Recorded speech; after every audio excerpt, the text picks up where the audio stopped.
Tandikira ku Irene Ntale for 3 years.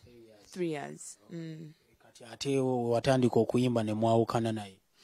No, not that twayawukana. Just simanyi kyabaawo yava ku Swangs. Ne tubulengana. Kye kigambo ekituufu. Kati we mwesanga mukola muti? Twebuuzaako. Nzijukira mwakola n'akayimba bangamba ekyali ku video shoot buli omu ng'anyiigidde munne.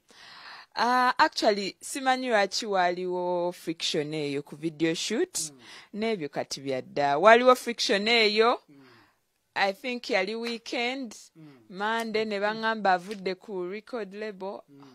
Of course nali sobola mukubira kozi ze nali munyiigidde.